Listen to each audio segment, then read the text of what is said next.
Ladies and gentlemen, the President of the United States and Mrs. Reagan and Mother Teresa.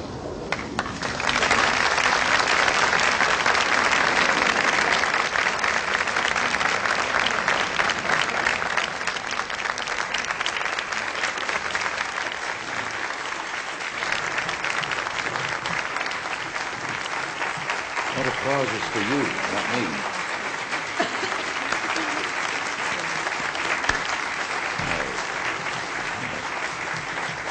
Thank you. Ladies and gentlemen, won't you be seated? This great house receives many great visitors, but none more special or more revered than our beloved guest today. A month ago, we awarded the Medal of Freedom to 13 heroes who have done their country proud. Only one of the recipients could not attend because she had work to do. Not special work, not unusual work for her, but everyday work, which is both special and urgent in its own right. Mother Teresa was busy, as usual, saving the world, and I mean that quite literally. And so we rather appreciated her priorities, and we're very happy indeed that she could come to America this week.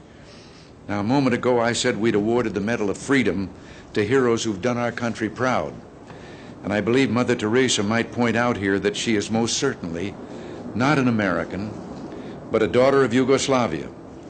And she has not spent her adult life in this country, but in India. However, it simply occurred to us when we wanted to honor her that the goodness in some hearts transcends all borders and all narrow nationalistic considerations. Some people, some very few people, are in the truest sense citizens of the world. Mother Teresa is. And we love her so much we asked her to accept our tribute, and she graciously accepted. And I will now read the citation. Most of us talk about kindness and compassion, but Mother Teresa, the saint of the gutters, lives it. As a teenager, she went to India to teach young girls. In time, Mother Teresa began to work among the poor and the dying of Calcutta.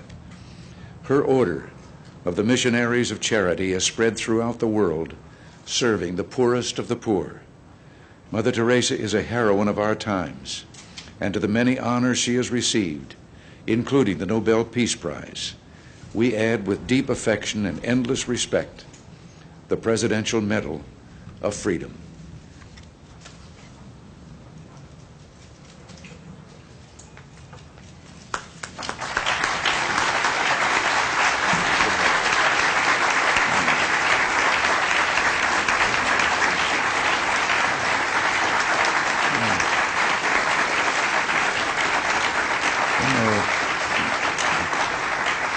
May I say that this is the first time I've given the Medal of Freedom with the intuition that the recipient might take it home, melt it down, and turn it into something that can be sold to help the poor.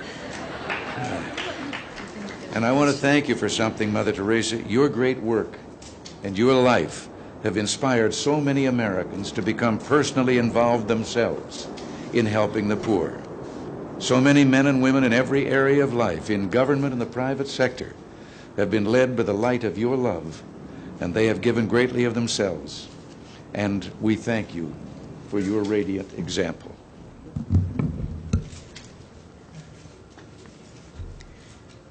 I am most unworthy of this generous gift of our President, Mr. Reagan, and his wife, and you people of United States. But I accept it for the greater glory of God and in the name of the millions of poor people, where this gift, in spirit and in love, will penetrate the hearts of the people. For in giving it to me, you are giving it to them. To my hands, with your great love and concern. I've never realized that you love the people so tenderly.